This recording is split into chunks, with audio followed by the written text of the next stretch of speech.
Bien, seguimos con Jonás. Lo que pasa es que quedamos en Jonás hace 3 semanas, pero más o menos recuerdan lo que hablamos, ¿cierto? Bien, no quiero devolverme a hacer resumen ejecutivo como acostumbro, pero sí quiero tomarme un minuto para poner un pequeño contexto de lo que estamos hablando antes de entrar al mensaje de hoy. Y decíamos hace 20 días, hace 15 días, recordábamos que Jonás era un profeta del Antiguo Testamento. Jonás era un judío muy docto seguramente en los temas de la ley, parecido a Pablo tal vez. Y entonces el Señor lo llama para una misión, ¿recuerdan? Y Jonás desobedece al llamado del Señor.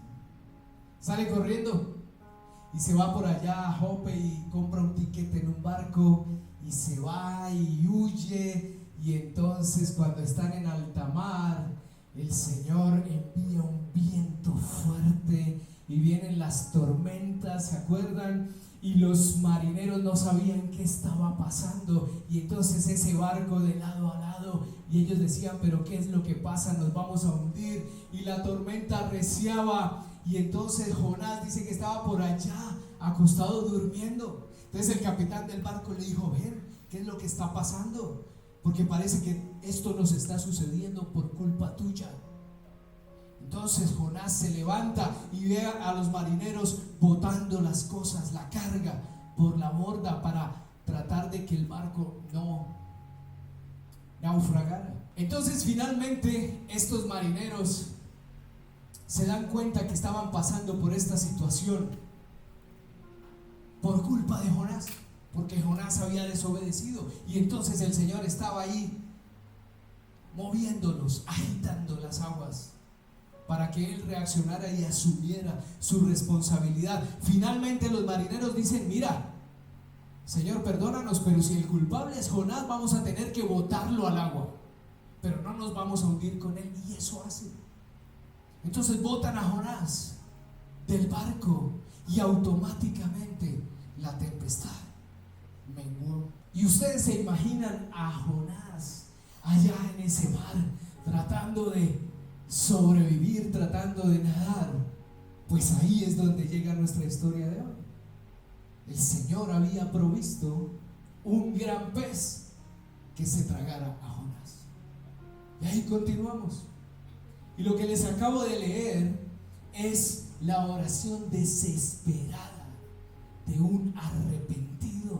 Es Jonás orándole al Señor en el estómago de ese gran pez. Usted se imagina esa situación, y quiero que deje volar unos minutos su imaginación. Imagínese usted estar dentro del estómago de un pez. O sea, primero se estaba ahogando y de pronto llega ese gran pez y se lo come. Yo no me imagino cómo será estar dentro de un pez, pero allí Jonás reconoce delante del Señor lo que estaba sucediendo y se arrepiente, y entonces hace esta oración que les acabo de leer. Y una vez se arrepiente Jonás de haber desobedecido al Señor, porque el Señor al primer llamado le dijo, Jonás, levántate y ve a Nínive y diles que si no se arrepienten los voy a destruir. Y Jonás, en vez de ir a Nínive, salió corriendo a Tarsis. Nínive estaba al este 800 kilómetros y él salió corriendo al oeste 3200 kilómetros, tratando de huir del Señor. Dice la palabra, como si eso fuera posible. Se estaba escondiendo del Señor, no quería ir. Pues este cuadro de esta oración aquí de Jonás dentro de ese gran pez es el cuadro de un hombre arrepentido delante de su Señor, pidiéndole perdón, reconociendo. Y entonces el Señor hace que ese gran pez lo bote a la orilla. sobre la playa. Jonás había decidido desobedecer deliberadamente el llamado de Dios. Yo no sé si el Señor alguna vez te ha dicho que hagas algo o te ha llamado a algo puntual y tú, en vez de atender su llamado, has salido corriendo. Nuestro último mensaje se llamaba "No corras, que es peor", ¿se acuerdan? O sea, hay que correr, pero en el sentido correcto, no en el sentido equivocado. Y entonces analizábamos cómo respondemos a Dios cuando Él nos pide que hagamos algo ante lo cual tenemos razones para no querer hacerlo. Siempre nuestra mente va a tener razones o para obedecer o para desobedecer. En este caso, Jonás tenía razones y esa era la reflexión. ¿Qué hacemos? ¿Huimos, tal vez? ¿O ahí tal vez el Señor encuentra en nuestro corazón disposición para obedecerle, aunque no me guste? ¿O será que corro? ¿Será que salgo corriendo y sabiendo aún que me voy a estrellar, pero no me importa? O tal vez me hago el loco porque no quiero atender el llamado de Dios, porque tal vez no quiero perder lo bueno que he conseguido, lo bueno que he obtenido, o tal vez no me siento cómodo con lo que el Señor me está mandando a hacer. Y tal vez le decimos al Señor: mira, Señor, más bien escoge a otro. ¿Por qué no escoges a otro? Es que la palabra dice que tú pones el querer como el hacer, y yo ni quiero ni voy a hacer nada, Señor. No me gusta. Pero yo te digo algo. Cuando la palabra dice que el Señor pone tanto el querer como el hacer, es que aunque no nos guste, aunque no estemos del todo cómodos, sabemos que es lo correcto que tenemos que hacer. De eso se trata la obediencia. La obediencia no está condicionada a que todo tenga que estar dado para que yo obedezca. No, la obediencia está condicionada a lo que Dios dice que debo hacer. Y ahí es donde está la bendición. Si no obedecemos, nos podemos confundir y puede venir un gran pez y nos come. Tal vez ese gran pez sea una situación que Dios mismo permita en tu vida, porque ahí, como acabamos de leer, dice que Dios había provisto de un gran pez para que se comiera a Jonás, pero era para salvarlo, porque si no seguramente se hubiera ahogado. A veces Dios permite circunstancias en nuestra vida que nos encierran de pronto, pero es para salvarnos. Es para que nos detengamos por unos minutos y reflexionemos, y tal vez hagamos un ejercicio juicioso de por qué estamos en esas situaciones. Y yo encuentro tres situaciones, tres cosas, tres aspectos que como seres humanos nos llevan tal vez a estar así como Jonás, a no obedecer.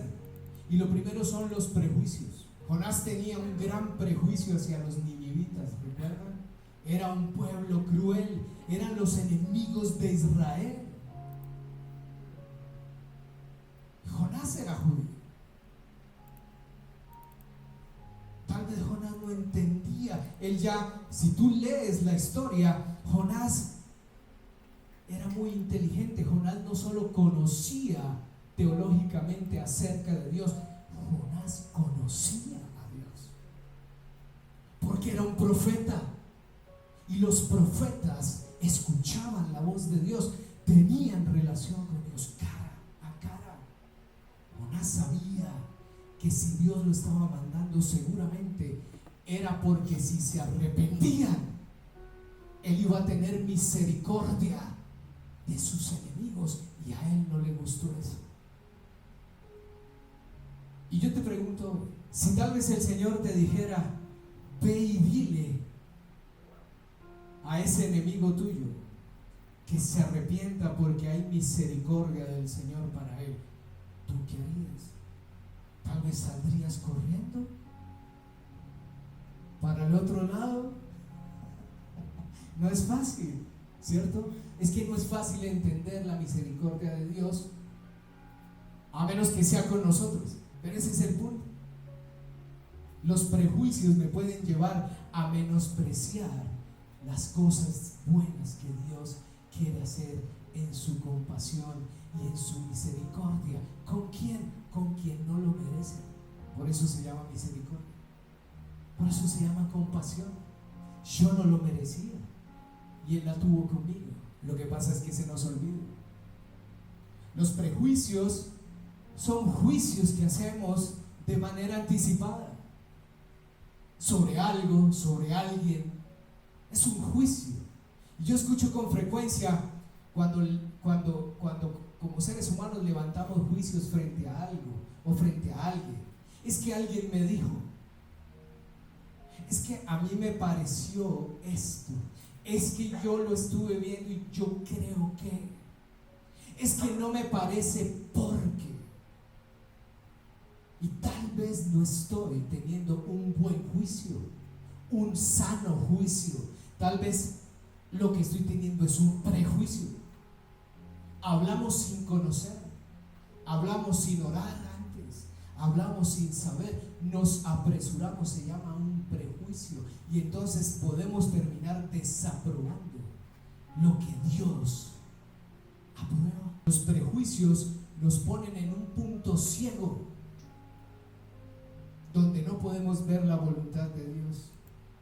Tal vez el llamado nos puede parecer poco comparado tal vez con nuestros sueños, pero es que Dios va a probar nuestra fidelidad. Tal vez en esos prejuicios el lugar donde Dios nos ha puesto no nos gusta.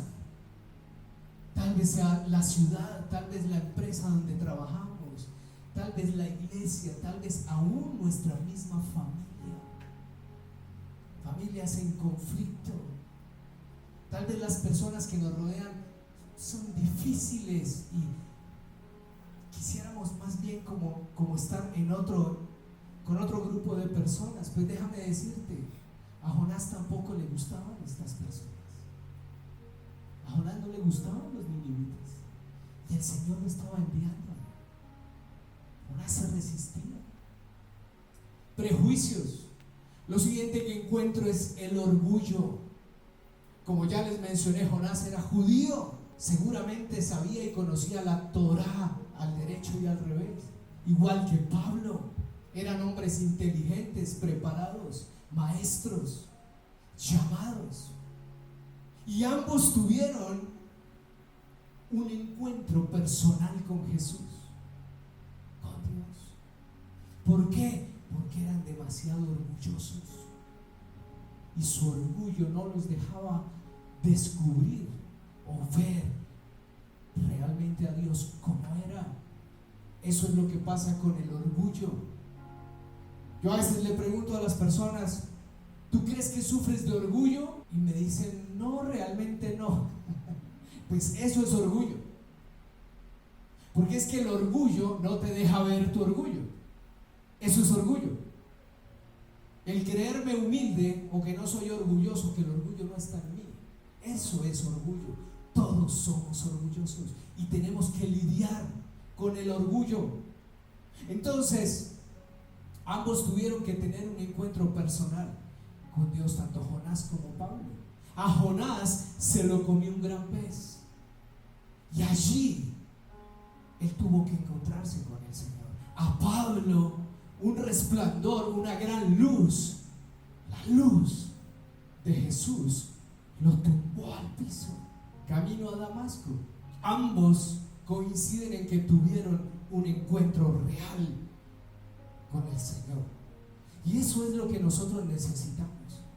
Cuando estamos muy prejuiciosos, cuando estamos muy orgullosos,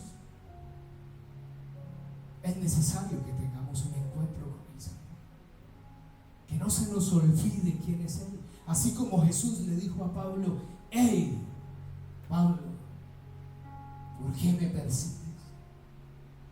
Soy yo. Pero lo tuvo que dejar ciego 3 días. Y después le envió a Ananías, un negrito chiquito, a que lo curara y a que lo sanara. Y hasta ahí le llegó el orgullo. Ese es el trato de Dios con nosotros. Dios aquí estaba tratando con Jonás dentro de ese gran pez. Otro punto, aparte de los prejuicios y del orgullo, es la sequedad. Mire, iglesia, Dios quiere servir vino nuevo, pero no lo hace en odres viejos. Dios quiere en este tiempo derramar de su bondad, derramar de su abundancia sobre su iglesia, sobre sus corazones, aún sobre los que no lo merecemos. Pero no se puede servir el vino nuevo en un odre viejo. ¿Por qué? Porque si el odre está viejo, se rompe y entonces el vino nuevo se desperdicia, se pierde. Por eso a veces no recibimos lo que tenemos que recibir de parte de Dios, porque estamos prejuiciosos, orgullosos y secos. Y entonces somos barriles, somos odres que no aguantan un vino nuevo. Entonces Dios tiene que tratar con nosotros en su amor. Recuerdo esa escena cuando Jesús fue y se encuentra con la mujer en el pozo, ¿recuerdan? Y le dice a ella: tú vienes a pedirme agua a mí. Y el Señor le dice: mira, no, es que eres tú la que necesitas beber, pero de esta agua que verdaderamente sacia, no de esa que estás sacando del pozo o a la que estás acostumbrada. Y ahí es donde le dice: 5 maridos has tenido y ya vas por el 6º, y bebes y bebes y bebes y sigues sedienta porque estás buscando donde no es. Lo que le decía Jesús es: deja de beber de la misma agua que no te sacia, porque es que solamente Jesús puede saciar la sed de tu corazón y del mío. Bebe del río de mi espíritu. Y eso fue lo que pasó con Jonás. Ese es el deseo del Señor. Hoy el Señor viene a decirte: bebe del río de mi espíritu. Es tiempo de beber. Él quiere saciar nuestra sed. Y no solamente eso, Él quiere poner un vino nuevo. Él quiere traer lo bueno que ha preparado para nosotros en este tiempo. Necesitamos un encuentro personal con Dios. Y entonces aquí, ¿qué pasa con Jonás? El pez se lo come para salvarlo. No les he dicho cómo se llama el mensaje de hoy, ¿cierto? Se llama Líbrenme de Willy. ¿Se acuerdan de Liberen a Willy? Bueno, los que no saben, era la historia de una ballena. Lo que pasa es que muchos dicen que a Jonás se lo comió una ballena. Eso no es lo que dice la Biblia. La Biblia dice que un gran pez, pero tampoco dice que no fue una ballena. Pudo haber sido una ballena, no sabemos. Y entonces yo no sé por qué me acordé de Willy.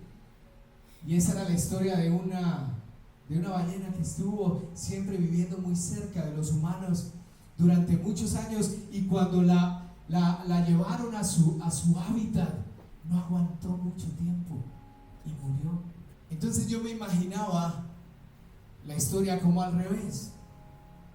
Tal vez Dios lo que nos manda a nosotros muchas veces son esas ballenas, esas circunstancias, para que nosotros no muramos fuera de nuestro hábitat, del hábitat que Él ha preparado para nosotros. Yo me imaginaba, tal vez antes de caer dentro de una ballena, diciéndole al Señor: líbrame Señor, líbrame de estos grandes peces, líbrame de Willy, el gran pez Willy. Este gran pez, esta gran ballena, fue la misericordia de Dios para proteger a Jonás de la muerte, mientras trataba con su corazón orgulloso, prejuicioso y seco. 3 días, igual que Jesús. 3 días estuvo Él entre morir en la cruz y resucitar a la vida. Conozco situaciones, personas, y aún yo, que no me he demorado en arrepentirme en algunas situaciones, y no he durado 3 días. Han pasado tal vez meses, y yo no sé si esa sea tu situación hoy. Eso fue lo que vivió Jonás. Tuvo técnicamente que verse muerto dentro de un pez, dentro de la panza de Willy, llamémoslo así, para que su corazón se volteara en verdadero arrepentimiento hacia Dios, porque se dio cuenta que era el único que podía salvarlo.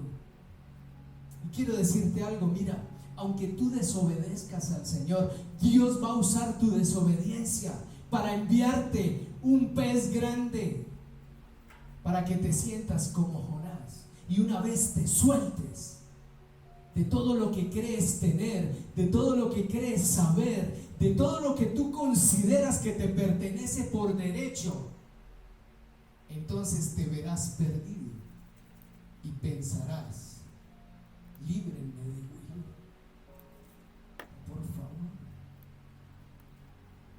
Y es que estando dentro de Willy, estando dentro de la ballena, solamente hay dos formas de salir. Una es por la parte de atrás, que no la recomiendo, muerto. O literal, por la parte de adelante, devuelto por la boca del pez, vivo. Y eso fue lo que le pasó a Jonás. Cuando estamos en esas situaciones donde sabemos que Dios nos está confrontando con nuestros prejuicios, con nuestro orgullo, con nuestra sequedad en el corazón, que no le estamos abriendo espacio para que el Señor haga lo que tiene que hacer con nosotros y en nosotros, podemos arriesgarnos a salir por la parte de atrás o a ser devueltos y lanzados a la playa como fue Jonás. Eso es lo que pasa cuando hay arrepentimiento. Y miren en lo que termina el capítulo 2. Dice: entonces el Señor ordenó al pez escupir a Jonás sobre la playa. ¿Quieres salir de dentro de la ballena? ¿Quieres salir de esa situación en la que vienes ahí? Llevas tal vez más de 3 días y no sabes cómo salir de ahí. Es el arrepentimiento el que te saca de ahí. Cuando el Señor ve arrepentimiento genuino en el corazón, que fue lo que empezamos leyendo, un corazón arrepentido, un corazón que reconoce, que dice: Señor, mira, sí, ya entendí, tú mandas, yo obedezco, perdóname, yo me pongo en línea contigo, Señor, aquí estoy. Entonces, ¡pum!, a la playa, a tierra seca. Esa es la clave, porque cuando Dios te pone el ojo no hay escapatoria. Ese es su amor, esa es su gracia, en que aún desobedeciendo, Él va a proveer situaciones difíciles para atraer tu corazón y que te encuentres con Él cara a cara. Voy a leer Jonás 3. El Señor después de esto habló a Jonás por segunda vez y le dijo: levántate, ve a la gran ciudad. Otra vez le da la orden y entrega el mensaje que te he dado. Entonces esta vez Jonás obedeció el mandato del Señor y fue a Nínive, y allí proclamó a la multitud y dijo: dentro de 40 días Nínive será destruida. Y entonces adivinen qué pasó. El rey de Nínive y sus nobles sacaron un decreto para todo Nínive, y ese decreto decía: nadie puede comer ni beber nada, ni siquiera los animales. Tanto el pueblo como los animales tienen que vestirse de luto, y toda persona debe orar intensamente a Dios, apartarse de sus malos caminos y abandonar toda su violencia.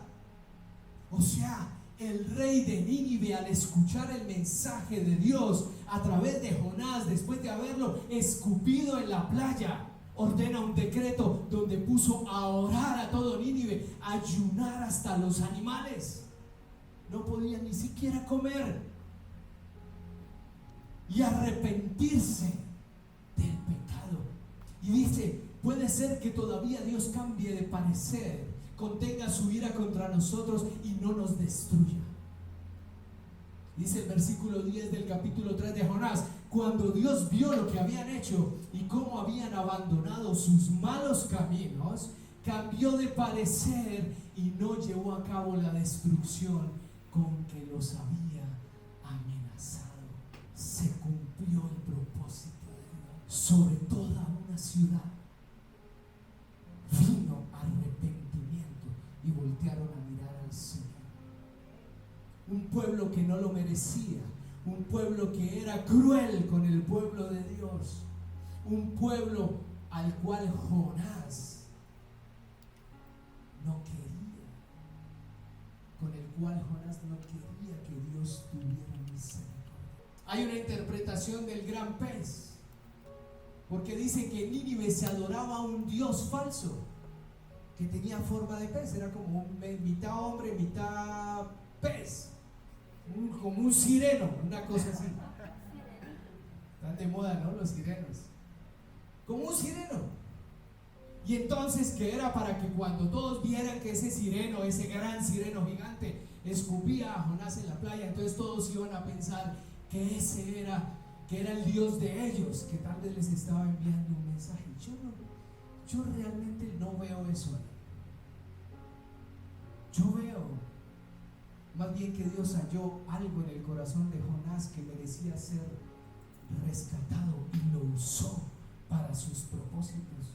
Jonás lo único que tenía era que abrir su boca en el momento correcto delante de las personas que tenía que estar, y en consecuencia con lo que Dios le había ordenado hacer. Esa es la voz del profeta. El profeta lleva el mensaje, y si el pueblo escucha, puede encontrar respuesta de parte de Dios.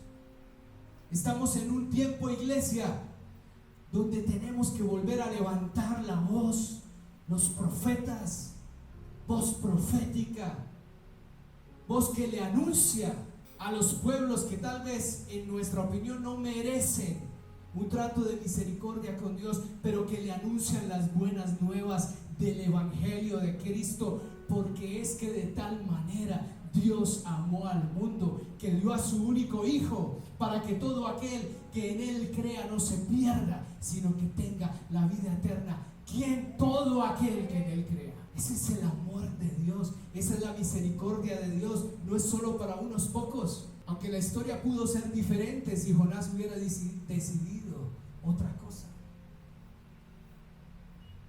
No sé, me imagino yo, y si hubiera salido Jonás por la parte de atrás, ¿qué hubiera pasado? Yo creo que Dios hubiera llamado a otro.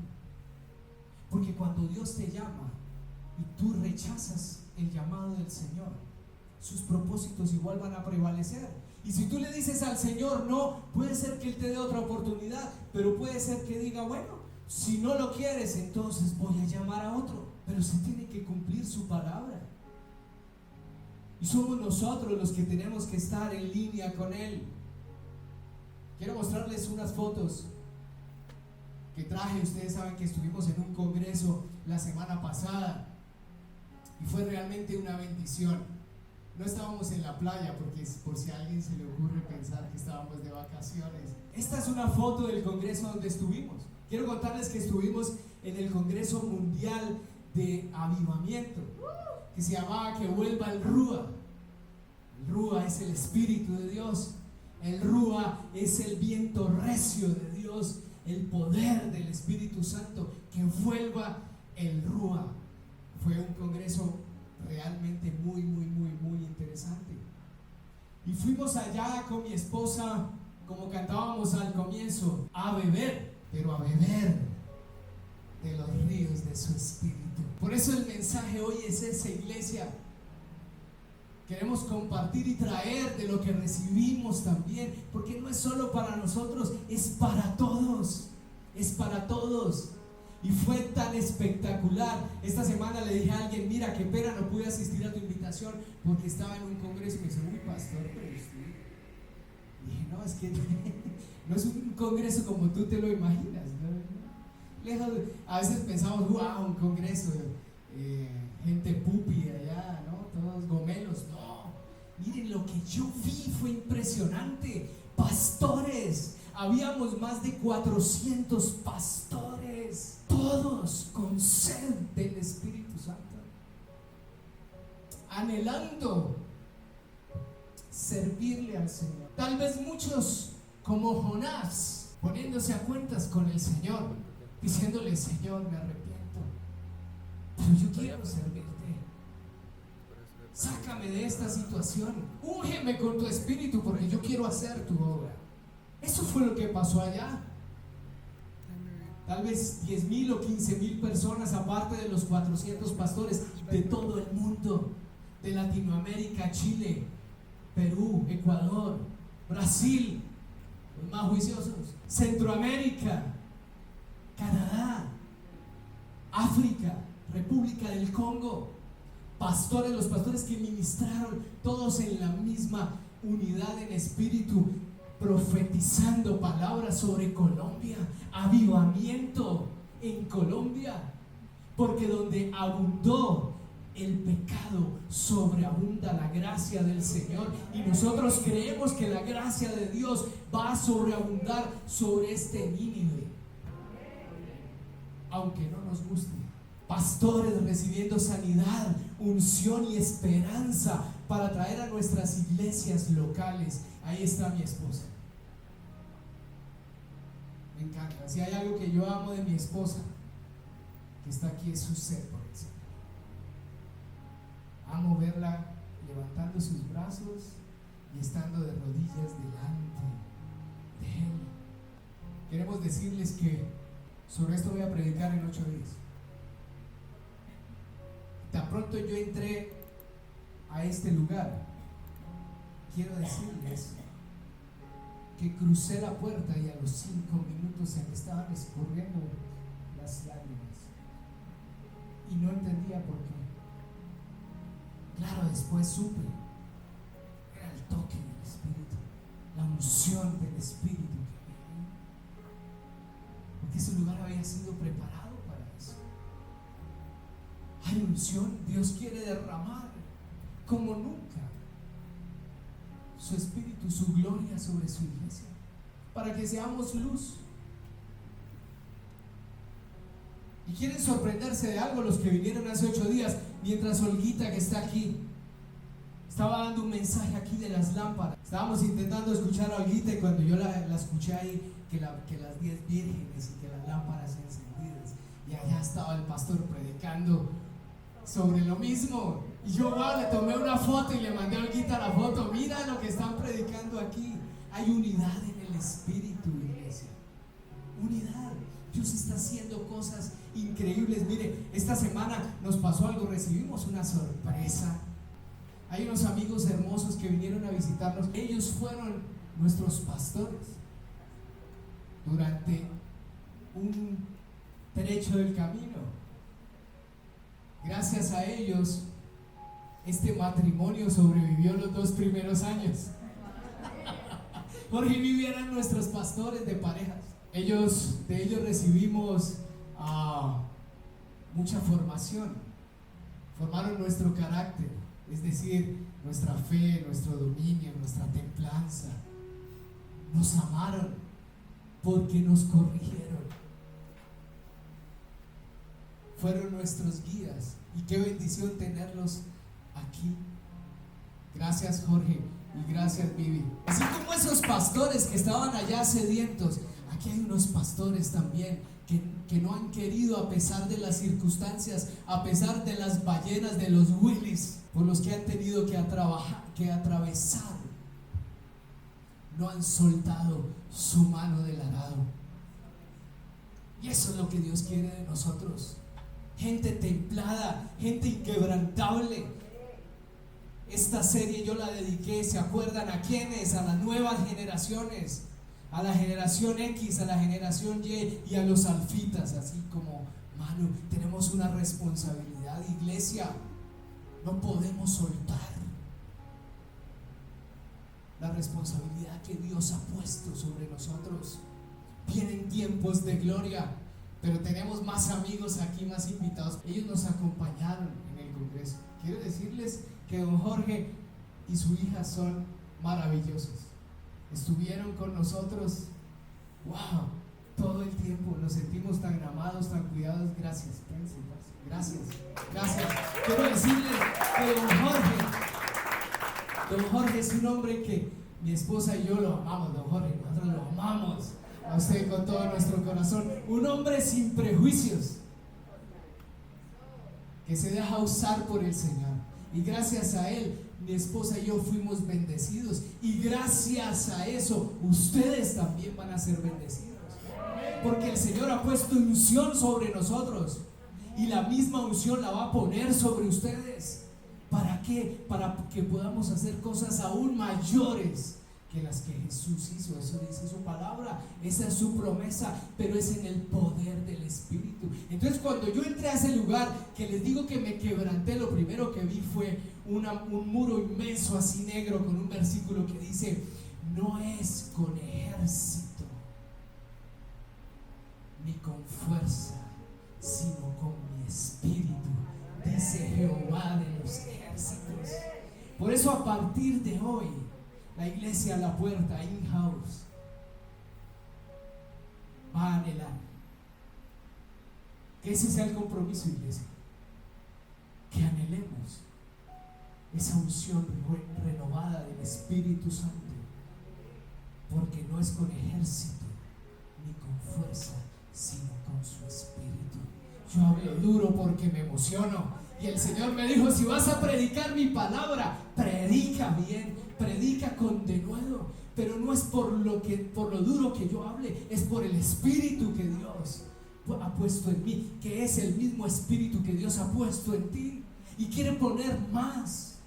Ese es el avivamiento. El avivamiento es nuestro, nos corresponde a nosotros. Es el tiempo del avivamiento, es el tiempo donde el Señor va a tener misericordia con los que son considerados lo vil y lo menospreciado del mundo. Tal vez sea para eso que el Señor nos ha llamado en este tiempo. Gracias, Jorge y Vivi, gracias, don Jorge, Anita, gracias a todos ustedes, porque lo que nosotros vimos allá es real, iglesia, es real, es real. Y Colombia, sobre Colombia hay palabra de avivamiento. No nos podemos perder nosotros esa oportunidad, que ninguno de nosotros se la pierda. Dios está llamando gente que se tome en serio sus asuntos.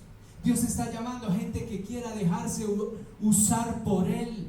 Dios está llamando gente para darle otra oportunidad para servirle, aunque hayan sido muchas las que tú hayas rechazado.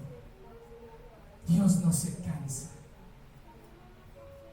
Es hora de atender su llamado.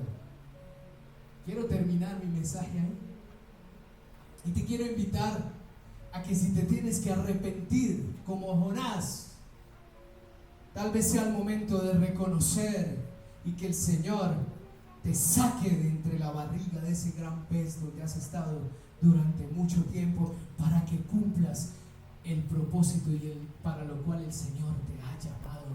Tal vez tienes que abrir tu boca y llevar la palabra del Señor a otros. Para eso hemos sido llamados. El Señor nos salvó, pero también nos llamó con esa responsabilidad. Qué iglesia hermosa esta. Quiero decirles algo. Hoy le dije, anoche me bajé a orar aquí a las 6 de la tarde, ungiendo este lugar y consagrándoselo al Señor. Le dije: Señor, yo sé que este lugar es pasajero. Tú nos vas a llevar al lugar donde nos vas a establecer, pero mientras tanto, yo te pido que lo que empecemos a vivir a partir de hoy en este lugar sea algo distinto. Y le dije: Señor, yo te pido que este lugar se llene. Yo sé que es puente, y un puente en Medellín, todo el mundo se va para la finca, pero tenerlos a ustedes aquí y ver esta casa llena es una respuesta de Dios para mí. Contaron allá la historia de un pastor que tenía 17 en su iglesia, y puede parecer poco, pero en manos del Señor quiero decirles que con esos 17 ese hombre conquistó toda una ciudad, porque no es con ejército ni con fuerza, sino con el poder y la unción de mi espíritu, dice Jehová de los ejércitos.